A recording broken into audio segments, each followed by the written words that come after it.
শুরু হচ্ছে আল-আশরুল আওয়াখির মিন রমাদানুল মুবারাক। রমাদানুল মুবারাকের শেষ দশক, রমাদানুল মুবারাকের শেষ দশকে নিয়ে সেই দশকের গুরুত্ব, তাৎপর্য এবং মাহাত্ম্য নিয়ে অসংখ্য আয়াত কারিমা কোরআন কারিমে আলোচনা এসেছে। এবং সব আল্লাহ তাআলা যাই মাস বললেন শাহরুল কুরআন ওয়া শাহরুল মাগফিরা ওয়া শাহরুল রাহমাত ওয়া শাহরুল নাজাত মিনান নার, যে এই মাস হচ্ছে রহমতের মাস, মাগফিরাতের মাস, নাজাতের মাস, তারাবির মাস, এবং সবচেয়ে বড় পরিচয় হচ্ছে এই মাসে শাহরুল কুরআন। এই মাস হচ্ছে কোরআনের মাস। আর আল্লাহ তাআলা কোরআনে কারিমে বললেন এই মাসেই আমি মানুষের হেদায়েতের আলো প্রত্যেকে হিসেবে অপুষ্ট মানুষগুলোকে আলোর পথ দেখানোর জন্য, অন্ধকার সমাজে টিকটিক মানুষগুলোকে একটি সুন্দর জীবনের দিকে আহ্বান করার জন্য হেদায়েতের আলো প্রত্যেকে হিসেবে কোরআন কারীম নাযিল করেছি। আর এই কোরআন নাযিল করেছি আমি রমাদানুল মুবারাক। সুবহানাল্লাহ। আল্লাহ তাআলা বলেন شهر رمضان الذي أنزل فيه القرآن هدى للناس وبينات من الهدى والفرقان। شهر رمضان المبارك لما شرطه وبركتمي গহিমান্বিত মাস, যে মাসে আল্লাহ তাআলা আপনি কোরআন পড়ুন, মানুষের জন্য মানুষের মুদারাতের জন্য কোরআন কারীম আমি রমাদানুল মুবারাক নাযিল করে দিয়েছি। আর আল্লাহ তাআলা সূরাতুল কদর বলছেন আমি কোরআন কারীম নাযিল করেছি রমাদানুল মুবারাকে। তবে একটি রাত আছে রমাদানুল মুবারাকে, যে রাত হাজার মাসের চেয়ে উত্তম একটি মহিমান্বিত ফজিলতপূর্ণ বরকতপূর্ণ রাত আছে, যে রাতকে হাদিসের ভাষা, ইসলামের পরিভাষা বলা হয় লাইলাতুল কদর।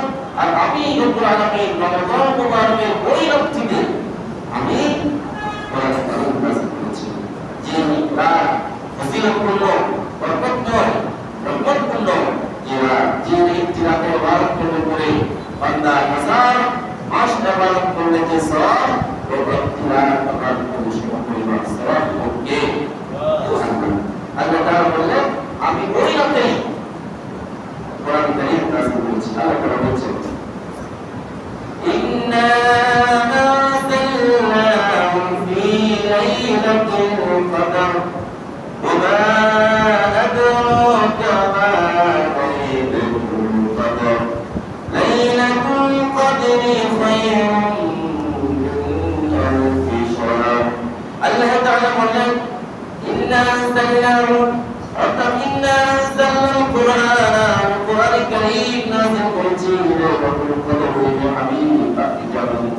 আপনি কি জানেন সেই লাইলাতুল কদর সেই মহিমান্বিত বরকতময় ফজিলতপূর্ণ সেই রাত কি? সেই রাতের পরিচয় কি আপনি জানেন? আল্লাহ তাআলা কিছু জবাব দিয়ে বললেন লাইলাতুল কদরি খায়রুম মিন আলফি শাহর। লাইলাতুল কদর এটি হচ্ছে হাজার মাসের চেয়ে উত্তম একটি রাত। এই রাত কি হয়? আল্লাহ তাআলা আয়াত বললেন تنزل الملائكة والروح فيها بإذن ربهم من كل أمر سلام هي حتى مطلع الفجر। الله تعالى والذي গরিমান্বিত বচনে এমন বক্তব্য একটা রচনী, যে রাতে আল্লাহ রাব্বুল আলামিনের অগণিত ফেরেশতা পৃথিবীর জমিনের নাশন ফেরেশতারা শয়তান ফেরেশতাদের সরদার হযরত জিবরিল আমিন আলাইহিস সালাম পর্যন্ত পৃথিবীর জমিনে আসে।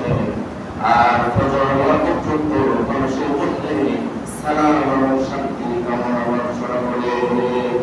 সুতরাং এই রাতেই আমি তোমাদেরকে আর তোমাদেরকে কোরআন কারীম নাযিল করেছি। এখন এই রাত কখন? এই রাত রমাদানুল মুবারাকের শেষ দশকের যে কোনো একটি বছর রাতে, অর্থাৎ আজকে রমাদানুল মুবারাকের 21তম রাত, এরপরে আগামীকালকের পরের রাত 23তম, 21, 23, 25, 27, 29, এই যে 25তম রাতে রাসূলুল্লাহ সাল্লাল্লাহু আলাইহি ওয়াসাল্লাম বলেছেন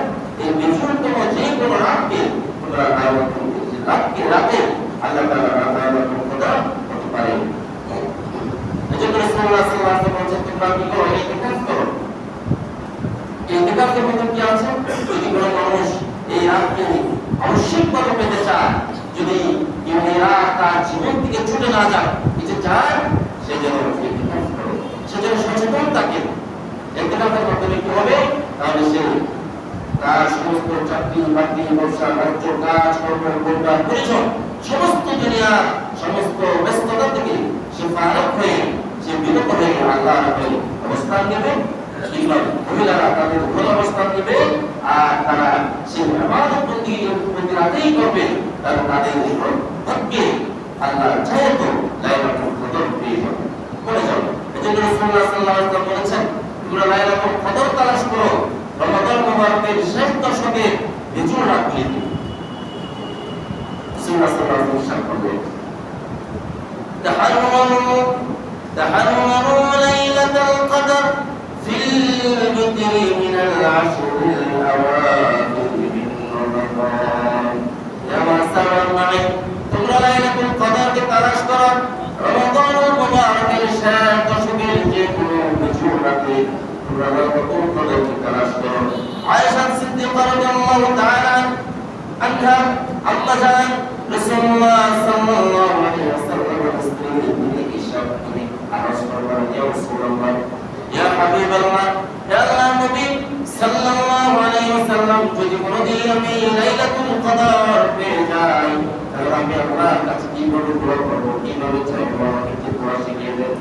রাসূলুল্লাহ সাল্লাল্লাহু আলাইহি ওয়াসাল্লাম আয়েশা সিদ্দিকা রাদিয়াল্লাহু তাআলা আনহাকে দোয়া শিখিয়ে দিলেন, হে আয়েশা, তুমি যদি রমাদানুল মুবারকের শেষ দশকে বেজুরতম রাতগুলিতে যদি লাইলাতুল কদর যদি তুমি পেয়ে যাও, তোমার যদি কোনো হয়, তোমার মনে যদি থাকে, তুমি আল্লাহ রাব্বুল আলামিনের কাছে দোয়া করো এইভাবে, আল্লাহুম্মা ইন্নাকা আফুউন কারীম তুহিব্বুল আফওয়া ফা'ফু আন্না ফা'ফু আন্নী।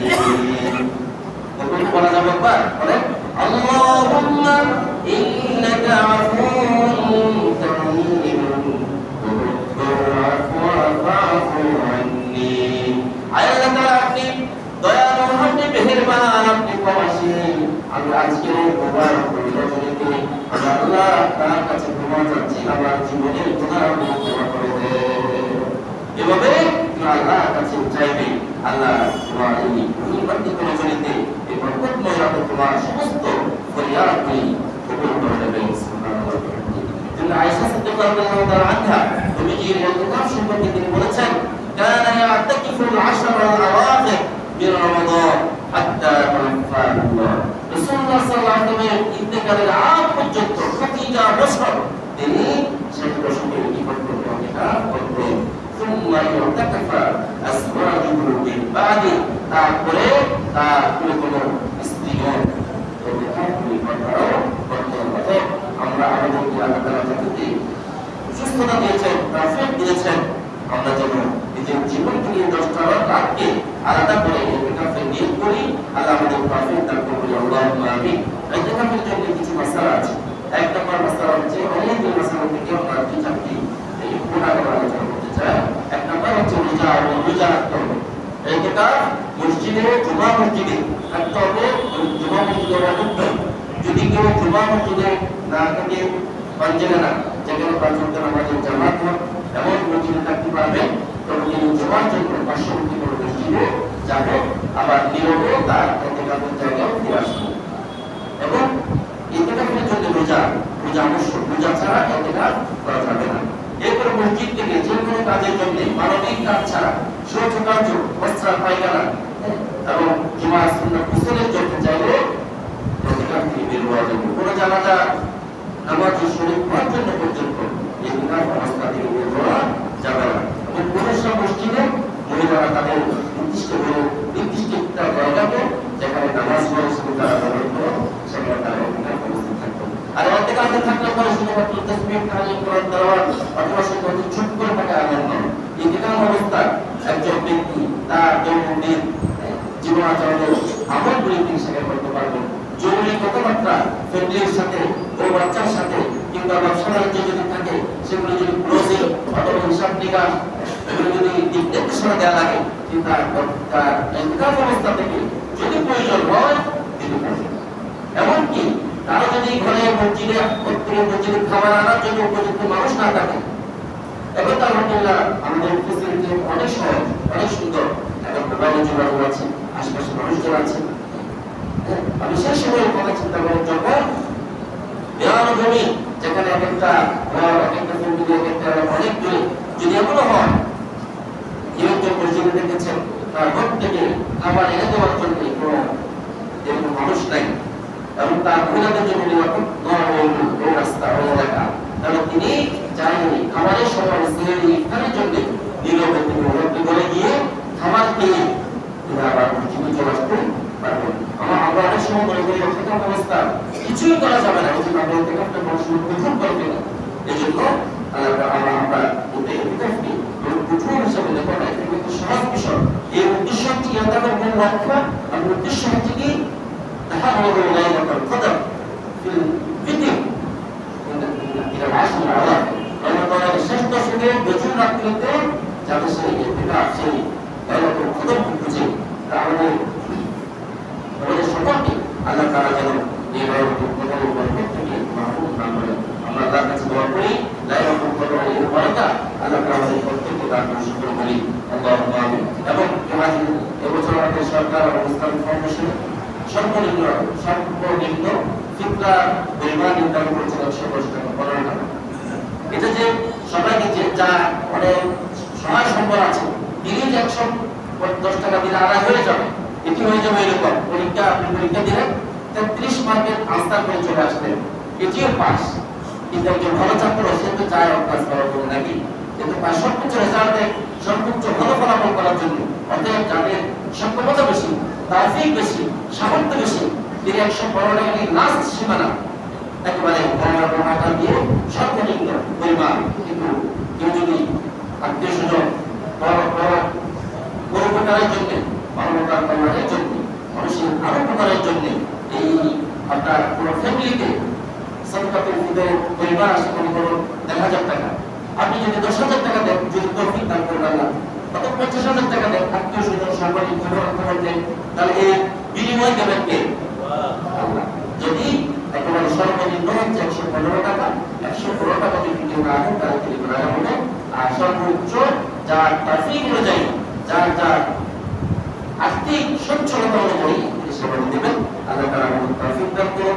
আল্লাহ তাআলা আমাদের রোজা, আমাদের সিয়াম সাধন প্রত্যেকটি ইবাদত কবুল আর মঞ্জুর করে সেটা বলি আল্লাহুম্মা আমিন ওয়া আলহামদুলিল্লাহি রাব্বিল আলামিন সুবহানাল্লাহি ওয়া বিহামদিহি।